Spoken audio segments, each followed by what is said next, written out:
Hey y'all, welcome back to my channel. Today we're going to talk about Emilie Kiser and Brady Kaiser. We're going to discuss how they literally got away with murdering their own child and why they got away with it. Spoiler alert, it's because they're white and they have family in the higher ups when it comes to law enforcement. So we're going to look into that. We're also going to compare their story to another one that I know. We're going to look at how they correlate with each other and how it's completely absurd that Brady Kaiser didn't go to jail or at least reap some sort of consequence for being the reason that his child died. This is so crazy, you guys. So I was thinking about doing this story like 2 days ago. Turns out Christopher Schulties, a father who was charged with the death of his 2-year-old child in a hot car, was found dead himself because part of his plea deal, he was supposed to go into the jail. He was looking at 20 to 30 years for what he did.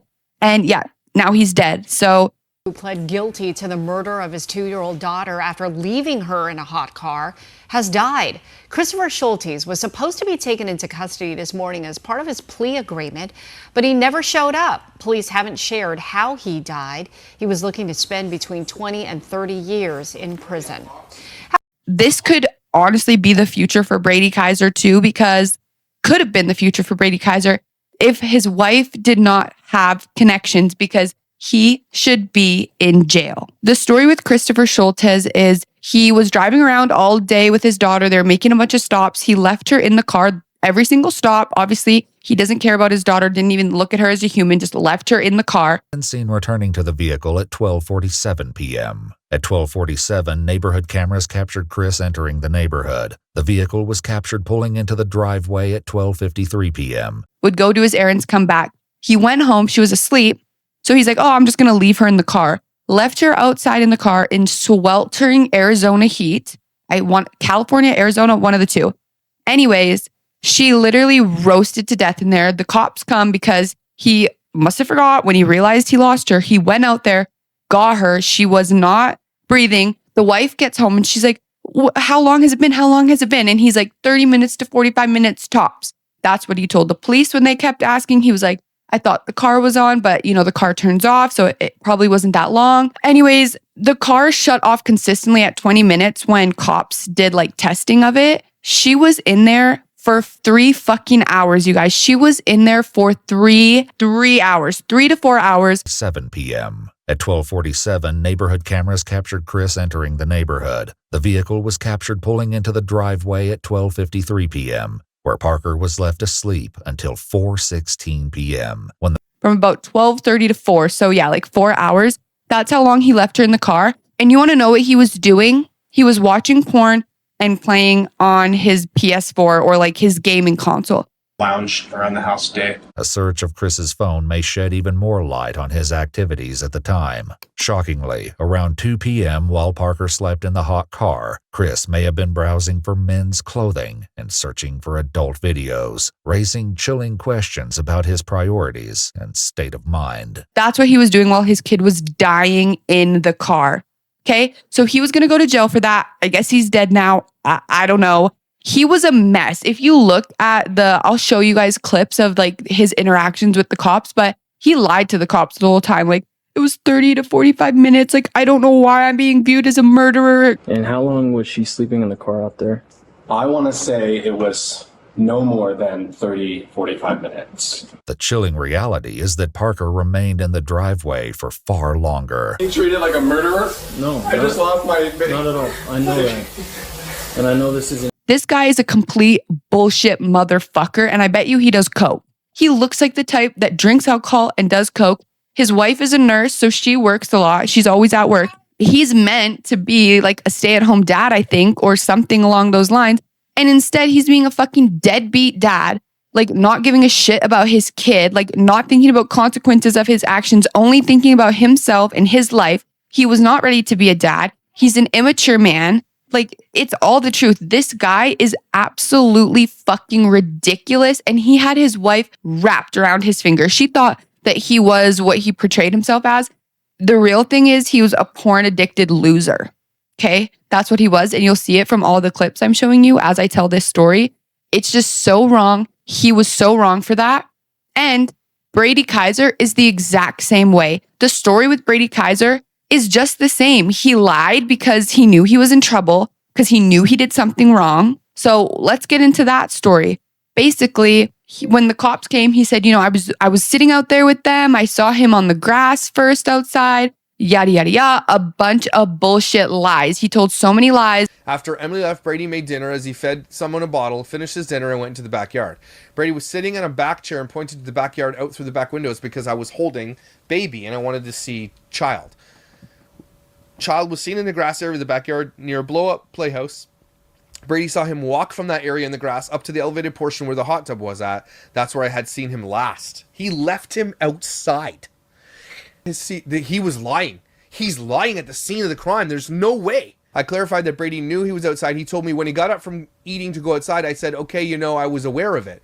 Brady again mentioned that he was watching out the back window and said, I didn't have a clock. Obviously, I don't know the exact time, but it was moments. It wasn't minutes. It was moments. Long. He said moments. What we're going to find out, thank you, Rosalind, what we're going to find out was that it was 9 minutes. Officers were able to receive that the male subject had last seen the toddler approximately 5 minutes before the incident. And now you're going to see that he says 5 minutes, but it's more like 10. Told me he didn't remember where the swaddle was or if he had to go child room to retrieve it. As we were wrapping up, I told Brady it's clear that for 10 minutes you didn't look outside. His attorney asked, why do you say that? I told him that child was next to the pool for 2 minutes and then trying to swim for 2 more minutes. Seeing him near the hot tub, Brady thought he went and got a drink. He then went back to see where it was, and Brady went and saw him in the water. No, that doesn't make any sense. That doesn't make any sense. He went to get a drink of water for 5 minutes? Brady lowered his head when I told him, and eventually said he's only tried to recall and recount my experience of it. He stressed several times that he's doing his best to be open and honest, and there's no outside distraction. And what Brady was doing during the time is he insisted that he wasn't on his phone. And even though the basketball game was on the TV, it's not where my focus was. It was on my baby. I went over several of the discrepancies between Brady's initial statement and what actually happened. I mentioned Brady's claim that the last place he saw a child was playing on the hot tub platform and told him that's impossible. Brady responded that part was once again me trying to recall anything and everything, and obviously I'd seen him up there other times before, so I think it truly was me trying to offer up as much information as I possibly could. He was lying. He straight up was lying. Brady asked for the details of what child did when he went outside, and I told him after I give him the details, I told him that he had previously stated he was sitting in the chairs that look outward to the backyard, but he wasn't sitting there. Those chairs are visible on camera DO6. So what he told the officer was he's sitting outside watching his child. And he's like, well, I don't remember. Like, no, you don't, that's a lie. No. He knew he was in trouble from the moment, and so he lied to the officer. Saying like it couldn't have been more than 5 minutes. Come to find out, because they have cameras up, he was inside gambling on a sports game, okay? Watching a sports game. Here it is. Verizon captured content for a few of the SMS messages at 16:31. This is at the time this is all going down, by the way. The device received a message from 41479 with the following content. Your DraftKings verification code is 666938. At 17:01, the following received in the device, 22798. Hi, it's Capital One. Did you just try to make this purchase with your Platinum card? Raising Dog declined $54. Text back yes or no. The basketball game on television when officers arrived was Game 4 of the NBA playoff series between the Boston Celtics and the New York Knicks. Brady mentioned this game in the first interview and was specifically asked about his interest in the game during his second interview. The broadcast for that game was a listed start time of 16:30. According to the open source records, the Verizon records show a correspondent to the online betting company DraftKings very near the start of the broadcast. Someone was written for clarification of Brady's activity with DraftKings on May 12th. A search warrant was submitted to DraftKings on July 7th. They respond with 2 electronic files on July 11th. Specifically, 2 Microsoft Excel files were received from the companies. Get ready, guys. Get ready. Yeah, Christina. Yeah. Watch. The first file contained a single file indicates that a $25 wager was placed on Jason Tatum scoring more than 40 points. Jason Tatum was a player on the Boston Celtics. That wager was a winner, paying $102. This wager was placed at 2014. Okay, this is 8/14. At 8/14, timestamp is listed in file without time zone identifier. Emailed Melissa Hogan, senior paralegal. Asked her about the time zone for that. She said confirmed 2014 was Eastern time in email response. The second file was password protected, and the password was provided by email. The file included 4 tabs identifying Brady Kaiser with email and the account holder. The phone number listed in the account was blah. The second tab is labeled deposits, contains a record of $150 deposit being made to the account. He was gambling. This mofo was gambling while his son was dying in the backyard.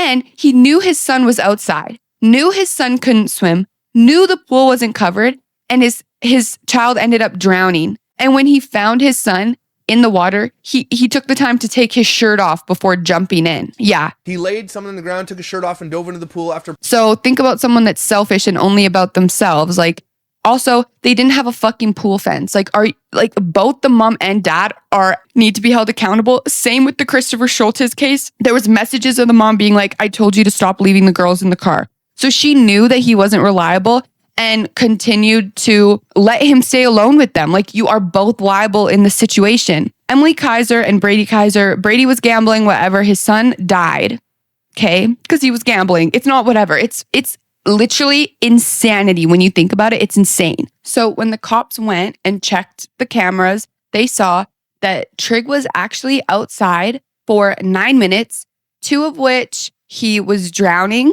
trying to save his life, 7 of which he was at the bottom of the pool, already passed away. This is absolutely sickening, the amount of men that don't think about not even the consequences of their actions, but the consequences of their non-actions. Like, if they'll be like, oh, the kid's fine. He knows he shouldn't go in the pool. Well, what if he trips and falls in the pool? What if something like crazy happens that did happen? Like, are you kidding me? As a parent, you're supposed to be thinking of every single possible scenario, like making sure your kids are safe. I'm not going to let them out of my damn sight. Why was the kid even outside? He could have been playing in his room if the dad really wanted to sit down and watch his game that much.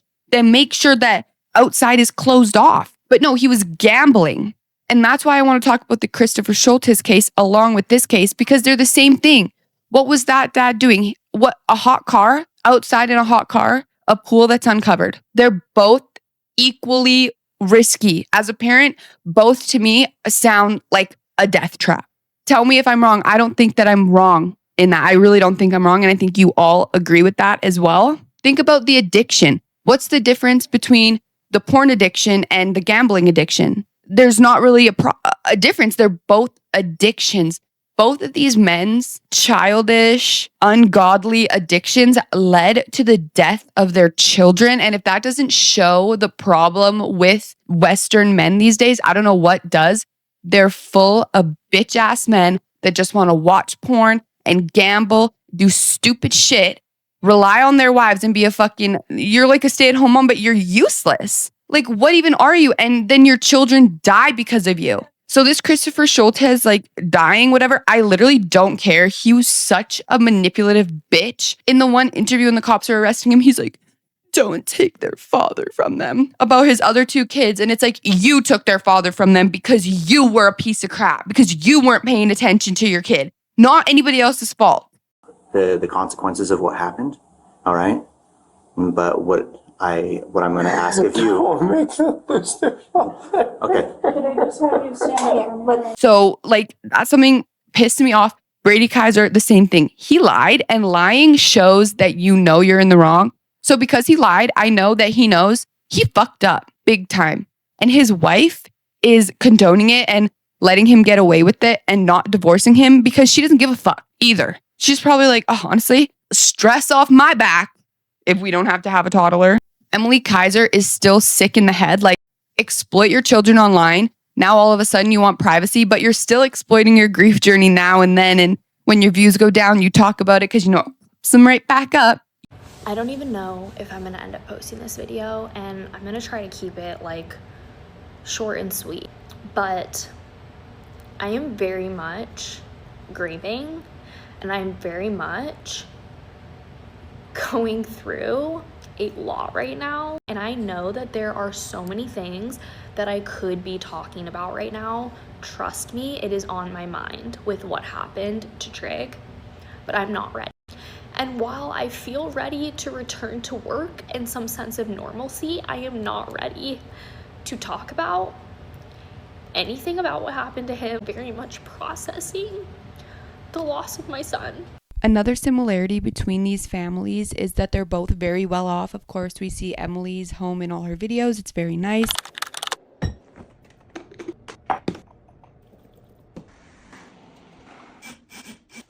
Okay, now we need to feed the dogs, and I could really use a coffee right now. That's what's up. See it? Good boy, take it. Good job, guys. I'm so excited about this, which says a lot. I noticed in this clip from Christopher Schultes' house is this kitty litter here, and this kitty litter is worth at least $3,000 to $4,000, which means that these people are well off as well. And this dad is just like, what is it with rich people being shit parents? I don't know. This part stuck out to me too when I was comparing them, because you can see Christopher Schultes in this video getting water, being nonchalant, almost like it's like inconveniencing him and he doesn't care. And then he goes to like crying when somebody calls him, because, you know, he's putting on a show. Thank you.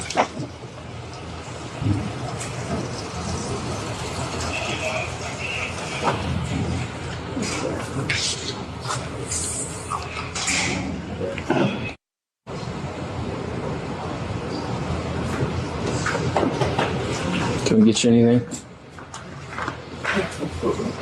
What? I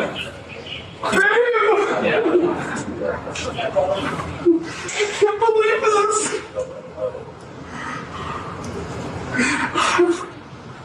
This can't be happening.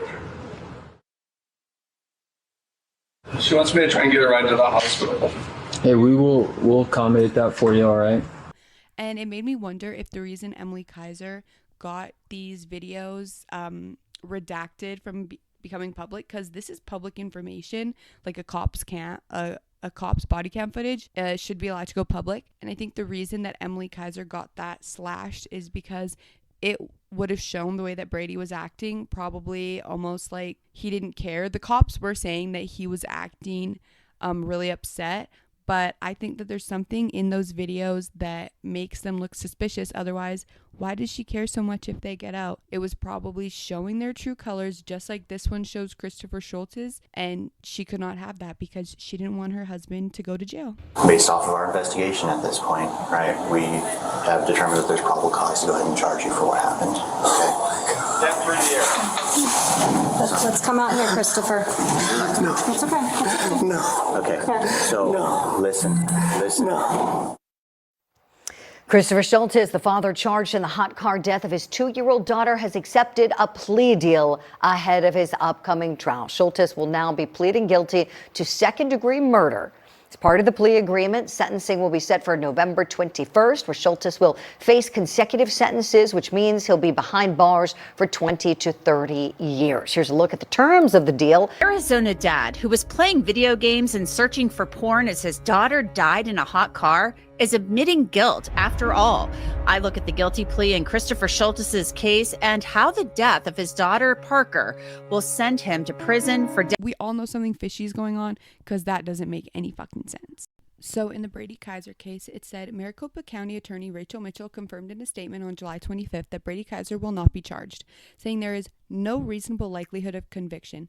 In order to convict a person of this charge, the state has to prove beyond a reasonable doubt to a unanimous jury that the person failed to perceive a substantial and unjustifiable risk, and that failure to perceive the risk was a gross deviation from the standard of care a reasonable person would show. Mitchell said in a statement, every case submitted to the Maricopa County Attorney's Office is evaluated using the same standard, whether there is a reasonable likelihood of conviction. The statement continued, after careful review of the evidence submitted by Chandler PD, it was determined this case does not meet that standard. So then how does the other case of Christopher Schultes reach it, but not this one? Because they're the same if you think about it. What does she mean by failed to perceive a substantial and unjustifiable risk? So a hot car and an uncovered pool are both like apparently not a risk to a toddler's life. It absolutely is. They're absolutely the same thing, just in different fonts. Same with the addiction. Watching porn instead of watching your child. Same with gambling online instead of watching your child. They're literally one and the same. So that just, if that doesn't go to prove that something fishy went on and Emilie Kiser doesn't have family that's up higher as like a attorney or a lawyer or some shit like that. Submitting the case to Maricopa County's Attorney's Office for review of violating ARS 133623A3, child abuse with criminal negligence. And as we know, they did not press charges. This conclusion is based on several factors. Brady knew the pool net was not in the pool. He knew child was in the backyard and didn't know how to swim. According to video evidence, child was in the backyard unsupervised for more than 9 minutes and in the water for 7 of those minutes. Brady's statements do not match what is seen in the video. He did not accurately describe one thing child did after he went outside. This leads me to the conclusion that Brady was not aware that child was doing and was not watching him. The combination of these factors led child to drowning, and a remedy to any of the contributing circumstances could have prevented the outcome. Another thing that makes the cases the same is the fact that they both lied.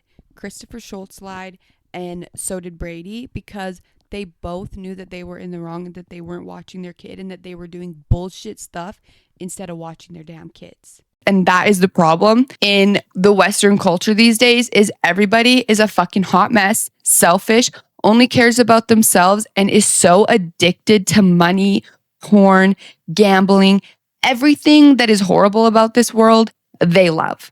That's all I wanted to say. I don't know why people think like Brady Kaiser doesn't deserve to go to jail. He should be rotting in jail. And I hope he feels like a piece of crap for the rest of his life, because he's literally a murderer. Emilie Kiser profiting and making money off her son's death and continuing to do so, she's just as horrible of a person. And I don't wish them well at all. All right, well, let me know what you guys think about this, because it is a pretty hot topic, but I know I'm not in the wrong with what I think. Both these cases they're different, but they're the same. And I don't know why one scenario turned out different than the other than you have family in a higher up position that can help you out. Both are sick, both are disgusting, both are wrong.